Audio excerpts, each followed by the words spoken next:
Okay, in this video series or video here of the bone stock project, I'm going to go over door bars. You can see I've already started, but door bars, as I'll get into, is a tricky issue, mostly due to whoever you're running your derbies through, the promoters. They have so many different rules and ways of doing things. One rule that I would, if they don't even say, I would just bypass is mandatory. Most sanctioning bodies, when you're talking about welding a roll cage or anything to a sheet metal, has a minimum rule of a 6x6 plate. I recommend 1/4 inch. You can use 3/16. It will bend with the car a little bit. Anything like 1/8 inch will just wad up like a ball and isn't the best idea. The reason you want to run plates is if you're running and I've seen it happen, running a round tube, square tube, whatever, and you try and weld it, you're like, I can weld this sheet metal. Yeah, but the first thing that happens when you get hit is that thing's gonna go right through the car.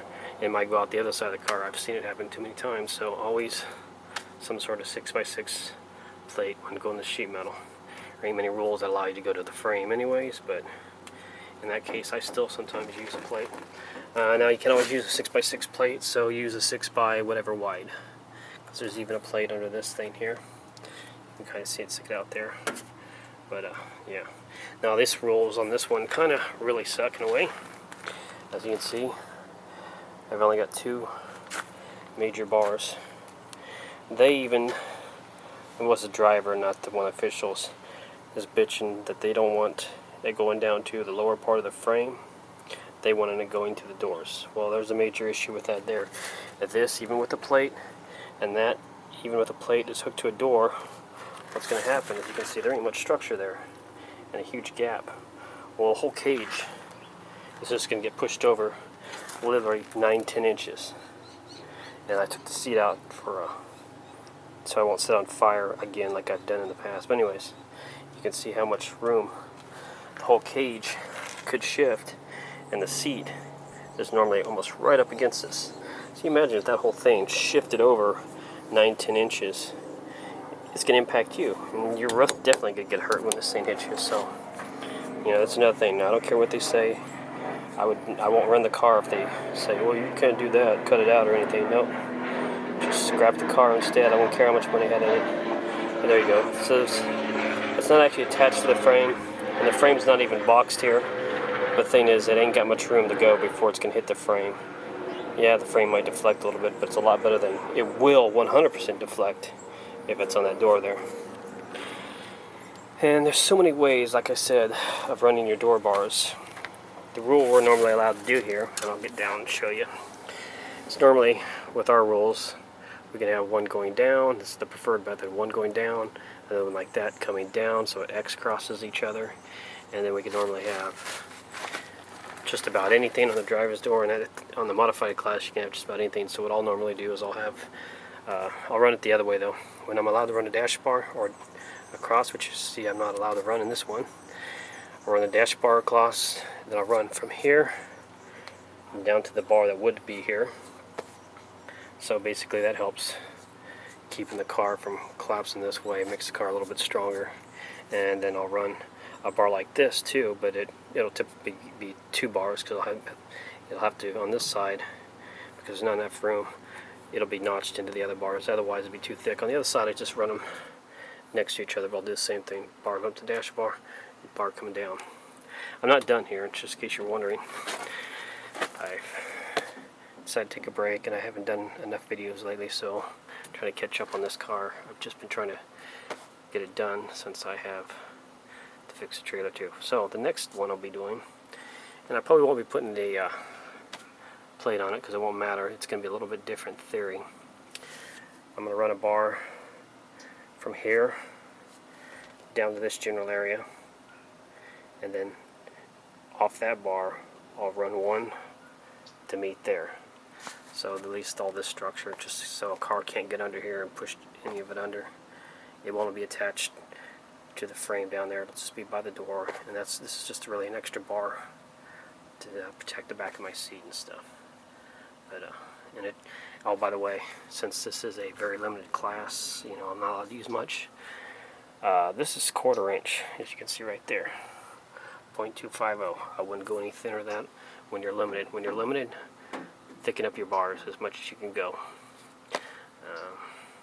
You don't want to go with like solid bar, only because of the weight. Too much weight makes actually more inertia for it flying out. But anyways, 1/4 inch will not bend. I've used close to like half of this, like 1/8 inch. It's pretty decent. It will bend. It won't bend like real bad. I mean, it won't instantly hit you, but as you run it, you'll start seeing that it'll bow, but it'll do its job. I normally run round tubing. I think it's easier to notch. I know I'm a crazy person for saying that, but everybody else likes square tubing. But the other way that I see back east, and I really like, I would use a bigger bar if you go, whatever, and that's the other thing, whatever the limit you can use. I could use probably 3 or 4 inch here, but I chose to go with this. But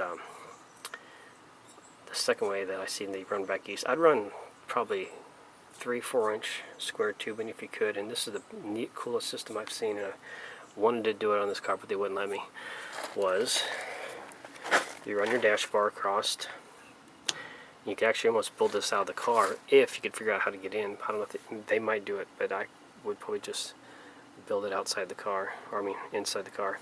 Dash bar, but don't weld it in. Get it cut to the right length.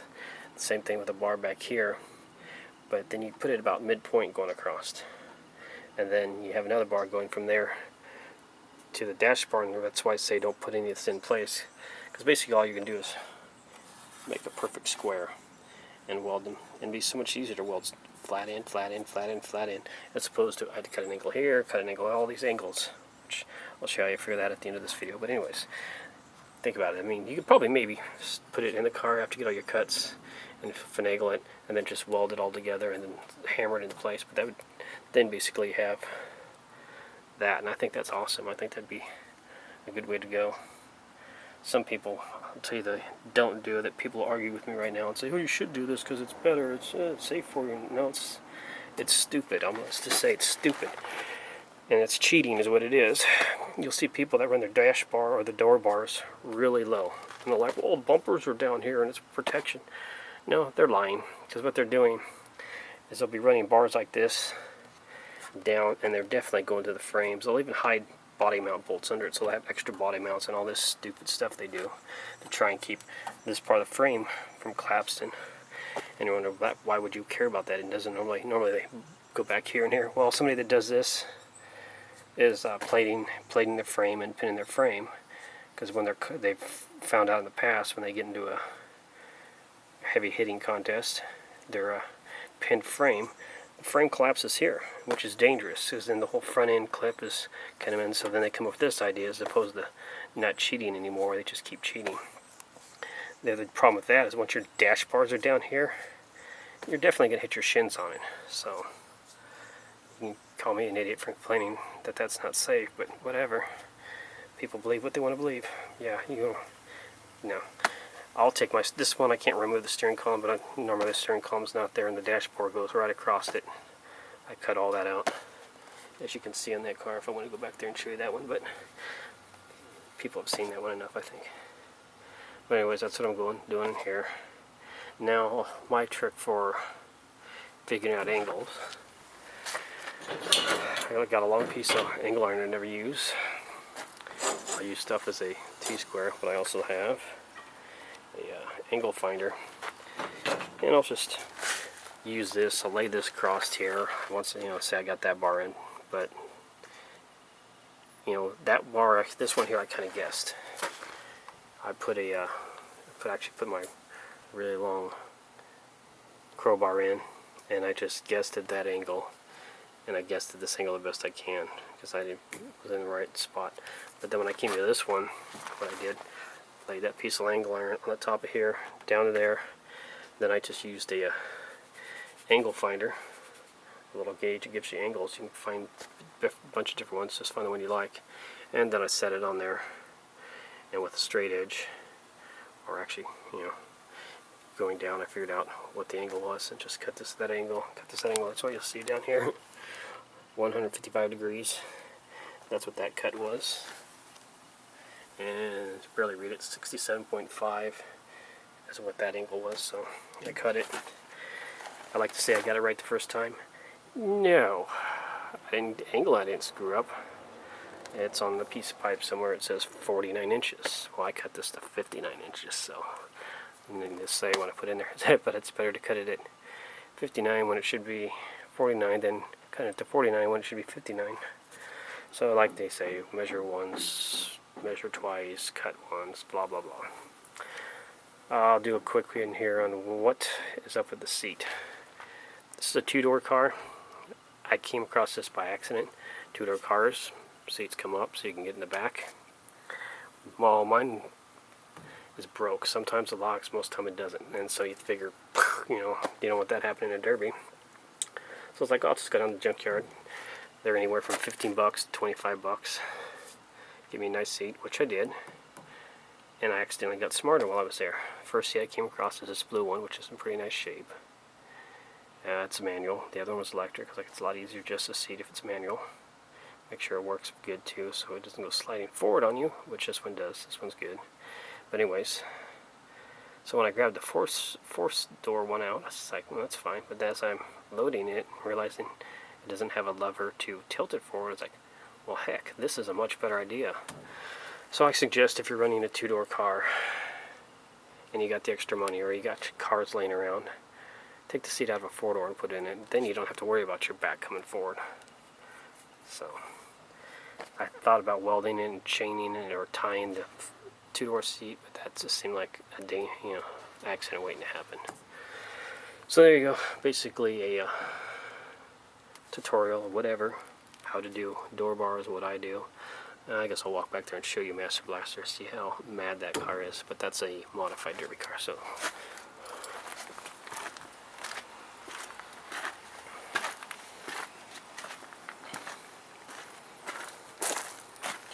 As you can see, 2-inch round tubing.